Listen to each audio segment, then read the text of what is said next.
Okay, welcome everyone, and to another episode of Across the Pond podcast with me, Martin Cullen, International Fellow of the Taxpayers Protection Alliance, and the Director of the Taxpayers Protection Alliance Consumer Centre, Lindsey Stroud. And today our guest is Marc Gunther. I'll give a quick introduction. But Marc, if you don't know him, is a veteran journalist, speaker, and writer who reported on business and sustainability for many years. Since 2015, he's been writing about foundations, non-profits, and global development on his blog, Non-Profit Chronicles.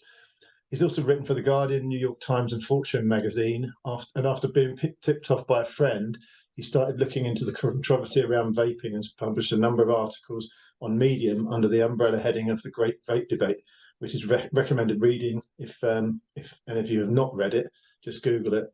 Welcome, Marc. Thanks for joining us. Thanks, Martin. Thanks for having me. Just to start off with, do you want to tell us that you said you were tipped off by a friend and you did a deep dive into the vaping debate? I mean, how did that come about, and what surprised you enough to write so many articles on it? Yeah, and it's no secret the friend was Ethan Nadelman, who ran the Drug Policy Alliance here in the U.S. for many years. I'd gotten to know him a little bit through my writing about psychedelic drugs, and he suggested a look at vaping and smoking through the prism of Bloomberg philanthropies. At the time, I was writing a lot for the Chronicle of Philanthropy, which is kind of the authoritative publication on foundations and nonprofits in the U.S. Someone's cattail just went by. That was interesting. I was addicted to Zoom, I'm afraid. There we go.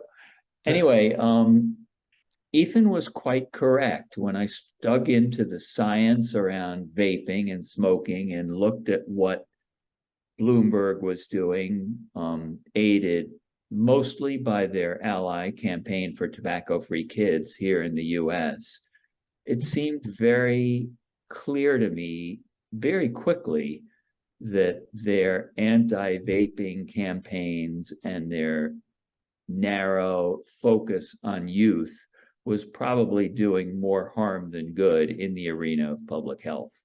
And this was confirmed to me both by people I have great respect for in the world of public health, people like Steve Schneider, who formerly ran the Robert Wood Johnson Foundation, and others. I don't want to start listing names, but it's a long list. And the other way it was kind of confirmed to me was when I asked for some scientific expertise from Campaign for Tobacco-Free Kids. They referred me to Stan Glantz, a scientist at University of California in San Francisco.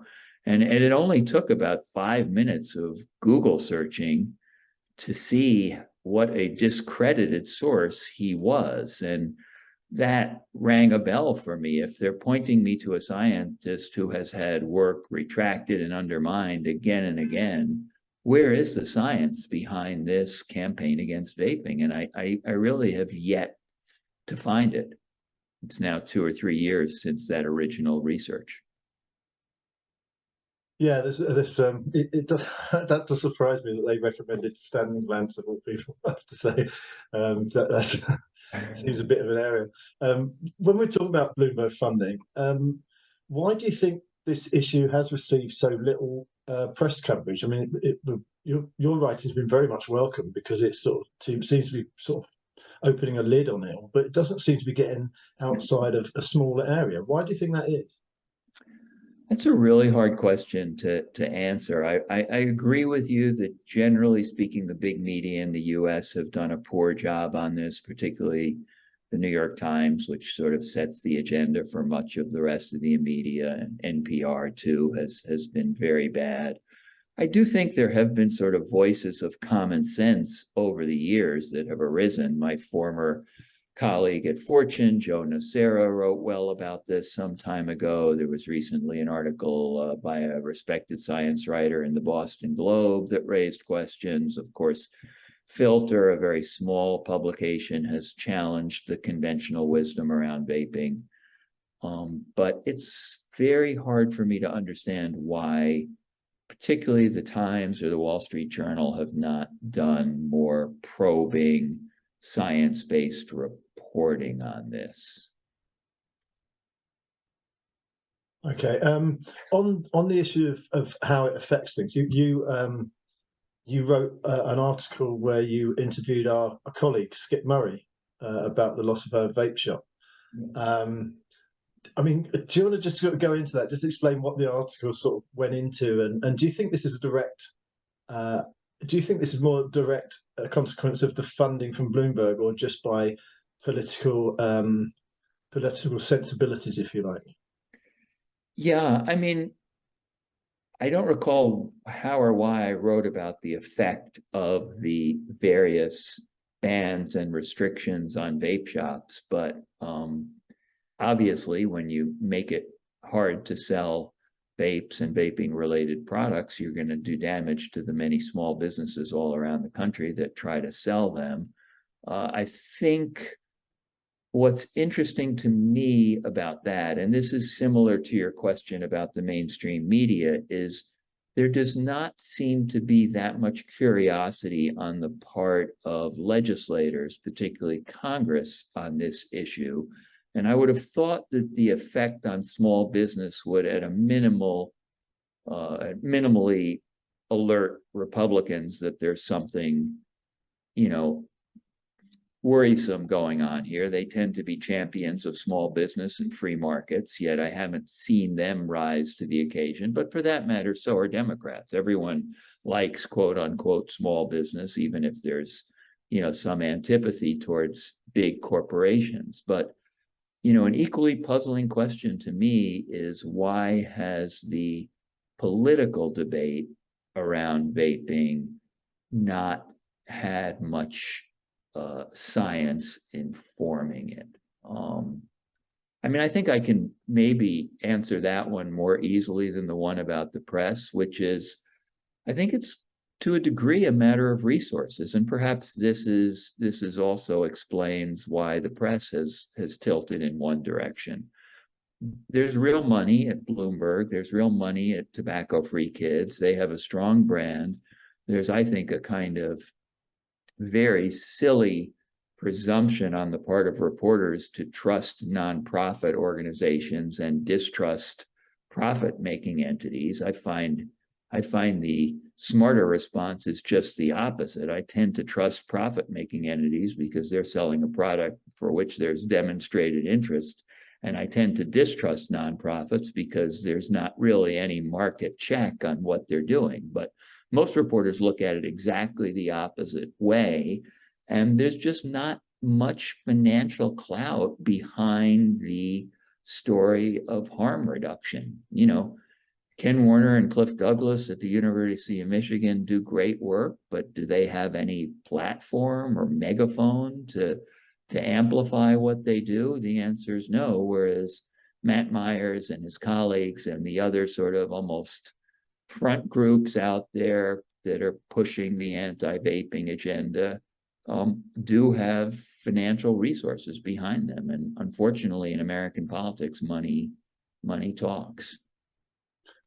That leads me on to a question I wanted to ask you, is when you talk about politicians, and it is surprising, isn't it, that Democrat politicians over there tend to be so anti-vaping when smoking is generally situated in poorer neighborhoods. So I was going to ask you why that is, why there isn't support from those on the left, if you like, politically, and also why is there no philanthropic funding of harm reduction considering this? When you talk about their poorer neighborhoods, why is there not money going in to protect their interests? I mean, I think that's a great question. Two questions, really. Why Democrats have not stood up on behalf. I mean, I think why Democrats and or Republicans have not stood up on behalf of, the vape shops, the vapors.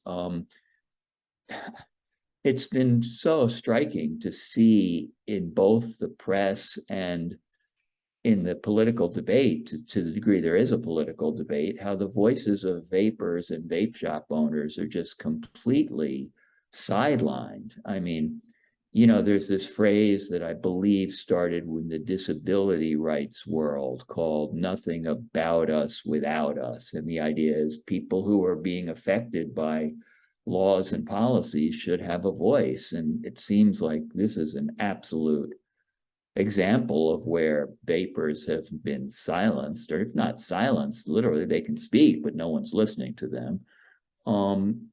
And as to the second question about the funding for harm reduction, it seems to me that that's also a bit of a mystery. I've actually kind of stepped out of my role as a reporter, and I see myself at least partially as an advocate as well as a reporter, so I'm comfortable doing this by recommending to some of the harm reduction academics that they reach out to foundations that I respect, that are very science-based.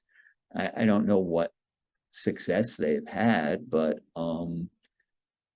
I do see it as a real opportunity for a countercultural or, unorthodox or, foundations that don't just go with the flow to step up and do some good. I mean, the other money question is what has been the role of the companies that are in the vaping business in terms of telling that story? And that's actually something I want to take a look at in the next month or two. I think they could play a constructive role, and even if it would be immediately dismissed as tobacco company money, so what?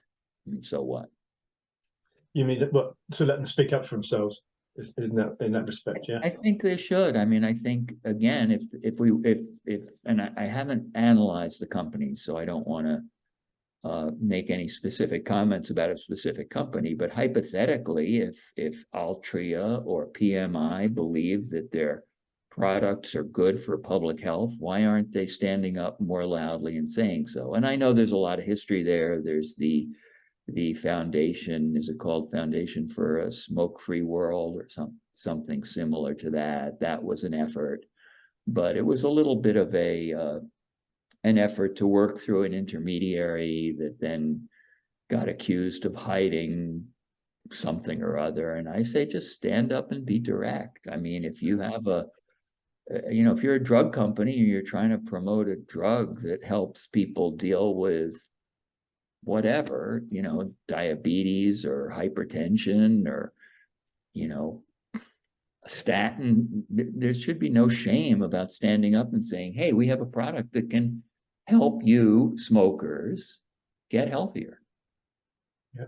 I also don't, I'll just throw one more thought out there, which is, why don't people who see positive benefits to nicotine talk up those positive benefits? I guess I don't believe there would be as many smokers and vapors out there in the world if there were not some benefits to it. And I trust people to make choices about their own consumption and what they put in their own bodies.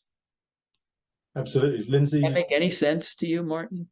Yeah, absolutely. I agree. I often make the argument that nicotine's been used for about 12,000 years, so it's pretty stupid to try and stop that. Lindsey, you wanted to ask something? Well, yeah, and the benefits of nicotine, and kind of how would you say that we can best get this data to these policymakers who don't seem to listen, even though you'll see, in the National Youth Tobacco Survey in 2021, for example, among both middle schoolers and high school students that were current e-cigarette users, over like 43% of them had used them because, quote, they were feeling anxious, stressed, or depressed, compared to only 13% who had cited flavors. Now, among students who had even ever tried it, overwhelmingly they had to try it because their friends had used it. It's not flavors. And then you're seeing what I'm seeing in the youth surveys too. I am seeing an increase in anxiety, stress, depression issues. I know what I saw in, like, for example, North Carolina survey, and like in 2016, 80% of students felt happy or good about themselves on most of the time. Flash forward to 2021, and it was less than 50%. So we have this issue going on, and it really, what would be the best way to, explain to lawmakers? Yes, we did have youth use of e-cigarettes, and it looks like they're self-medicating. Let's address those instead of, throwing things up at the wall is what it seems like they're doing when they're looking at flavors. You know, it's like, oh, flavors hook kids. And it's no, we have the data there and they're just ignoring the data, even though Bloomberg did give $10.5 million to the CDC Foundation for those surveys. Huh, I didn't know that Bloomberg actually paid for some of the survey data. Oh, yes, they do monitor. I'll send you this stuff on it. I wrote an op-ed about it because I'm like, where's the CDC data? You have an influx of money for it. And it's really frustrating, too, because you did see between 2019 and 2021 a significant decrease in youth vaping. You also haven't seen an increase in youth smoking, except in a few handful of states. So, but overwhelmingly, it's all down. And even vaping, it did go up from like 2021 to 2022, but it's still significantly lower than what it was in 2019. So the problem is you're trying to say something pretty complicated here, because if I had an anxious teenager, as a parent, my first response would not be to, hey, let's go down to the vape shop. That's going to help you feel better. And that's certainly not a winning argument with politicians. But I think the point is the one that both Martin and I tried to make a moment ago, which is that, well, there are a couple points. First, the flavor ban just seems nutty to me because, of course, adults like flavors as well. And I can walk a block or two away and get all manner of, lemon flavored vodka or cherry flavored this and that at the liquor store. We're not banning those things because they might be appealing to kids. So the flavor thing is kind of a red herring. And in fact, when you ask tobacco-free kids whether they support a total ban on vapes, they do in states like California, I believe, and New York as well. They supported that effort. I think the broader point is just that bans don't generally work, and particularly if it's a substance that people want. I think that's also a hard message to sell, because there's such a tradition, or maybe not tradition, but an instinct in the Democratic Party to help protect people from their own quote unquote worst instincts. But it doesn't work. It's I guess that's the pragmatic. There's two arguments. There's sort of a fundamental libertarian argument of let people do what they want to do with their bodies. And then the second tier argument is, all right, if you want to go ahead and try to ban X, Y, Z, or W, good luck. But what you're likely to do is support a black market, cause people to acquire them in other states. Increase the police presence on something that police really shouldn't have to waste their time on. So, I think there's so many arguments, both principled and pragmatic arguments against these initiatives that make sense to me, but they don't seem to make sense to congressional staff or state legislators or many other reporters. Okay, I've got a question on arguments, funny enough. You wrote about the CDC peddling misinformation about lung injuries in 2019. Yes. So is there any merit to the argument that some would make that it's okay to misrepresent science on vaping if it's in the cause of protecting adolescents from taking it up? Absolutely not. Absolutely not. That's another completely a counterproductive thing to do, which is exaggerate the dangers of something so that people don't use it. We've just seen that again and again in the drug policy world. This is your brain on drugs is the most famous example of the egg frying in a pan, or the DARE program in schools, which when they actually evaluated this so-called anti-drug program, it seemed to get people more interested in using drugs rather than less interested. And to the degree that you corrupt your science around these messages, you're undermining faith in general in science and authority. And although I do think all of us should question authority, I would like to see also at the same time science be respected, scientific authority. I mean, I do think we need an effective, trusted CDC for when things like COVID come around, because otherwise you are awash in a sea of speculation. Actually, to follow up on that, I don't know if I know you know about the independent Reagan-Udall review of the Center for Tobacco Products. Did you see that the day that it came out that they met with the FDA employees, then went on to meet with Matthew Myers from Campaign for Tobacco Free Kids, Wimmer from American Lung Association? That was the day it came out, and then they met with the American Heart Association later on, and then like Thoracic, I can't pronounce that word, society. What are your thoughts on that? Because this is where I hate getting my tin hat on, but at that point, it's like, from what I understand too, because they had the food report too, that they did meet with food companies. It wasn't just, the anti-obesity kids, I think they met with Nestle actually. How do we combat that when it seems that the regulator is like so disinterested in, they've only met with those people. They didn't meet with anybody else who had presented to the foundation, which Martin presented. I know of several of the vaping associations, including SAFATA and the American Vapor Manufacturers, and I do believe VTA. I mean, they could have been there too to show, hey, this is how we're protecting, against protecting adults and preventing youth use. So what are your thoughts on that? Well, I mean, at least they did open it up to everybody and presumably heard what everybody had to say.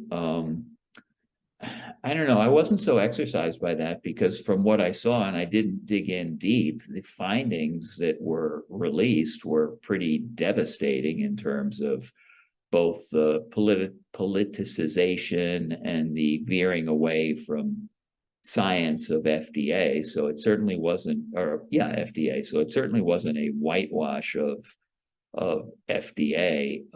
Again, I think the place where, I mean, if I had, or if the vaping industry or the organizations like Taxpayers Alliance had the resources to do it, I think the place the battle is going to be joined more effectively is probably in Congress, which means with congressional staff, because I do see the potential for a bipartisan science-based approach to tobacco policy, because both political parties have some stake here.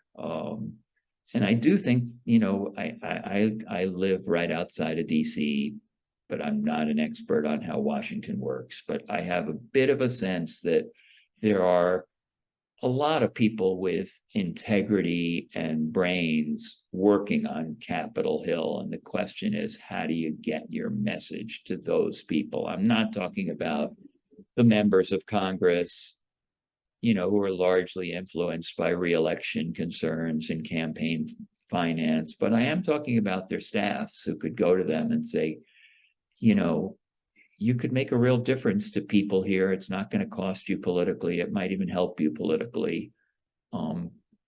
Take this issue and run with it. The administration, by the way, would also be perhaps a route, but I have no clue how you get your ideas in front of the people there who matter. Yeah, we have something along those lines in the UK where we have an all-party parliamentary group made of MPs who agree with vaping as a harm reduction measure, and we tend to have cross-party support for vaping in the UK. So it's not really much of an issue here, but looking at America, it does need something like that, maybe some messages at the top level. Yeah, it's so interesting the way the two countries have diverged around this. It really is. Yeah. That also, in a way, was a wake-up call to me when I knew nothing about this. And I saw that the UK was essentially promoting vaping. You had to, and that also should be a message shared with the press, shared with Congress. Because what's going on there? I mean, what is going on there? I think what's going on there is the process here and the conversation here has been corrupted. In the UK, it was not corrupted. Absolutely. Well, I was going to ask this actually, considering the influence that Bloomberg and to a certain extent others like Gates and other philanthropists have had on the negativity that surrounds vaping in America. Do you think philanthropists should have some sort of proper oversight or a regulator? And if so, who's it going to be? Yeah, Considering the failings of the CDC and the FDA, I mean, in a way, the second question answers the first question. Yes, they should, but there's no one out there I would trust to do it. So end of debate. Yeah, no, I think when people like Mike Bloomberg and Gates earn their billions, it's up to them to decide how to spend it. Whether they should be enabled to earn that much money is perhaps a better way to address what I've called the unchecked power of philanthropy, but that would require checking the wealth of the people who fund philanthropy. I do have one mildly positive thing to note here that I thought I would throw out there. Just last week, I got an email, sort of first of the year email from Tobacco Free Kids. And I was interested to learn that they now have this so-called global health incubator. So they're spreading their wings into things like epidemic preparedness and road safety in Vietnam and nutrition in Nigeria. And you wonder, well, what's really going on there? And I think what may be going on there is they're concerned about the spigot from Bloomberg shrinking or closing. They see the numbers on the decline in youth smoking, which of course they deserve some credit for helping to push. And you never know, maybe they are going to diminish their influence, and that would allow other voices to be heard.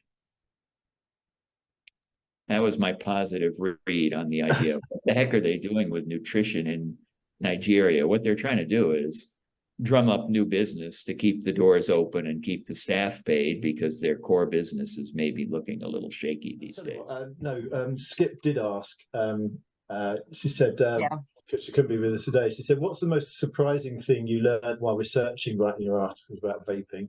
And was there anything that didn't take you by surprise? Skip has good questions. She's been such an important voice in this debate, and I'm so glad she's getting a formal role now, speaking out. I guess the thing that really did surprise me was what I mentioned earlier, which was the recommendation of Stan Glantz as a scientist. I think there's an expression in the UK, the penny dropped. If there was a moment when the penny dropped and I said, aha, what is going on here? That was it. And I guess what I wasn't surprised about is something that seems to surprise others who don't know the world of foundations perhaps as well as I do, which is I'm not surprised by the lack of accountability of the foundations. I mean, they are very inward looking, I would say generally pretty arrogant, uninterested in criticism, non-transparent organizations. And there are some important exceptions to that, but I didn't expect Bloomberg to wake up one day and say, hey, we made a mistake. Sorry, folks. That if you're waiting for that, that's never going to happen, sadly.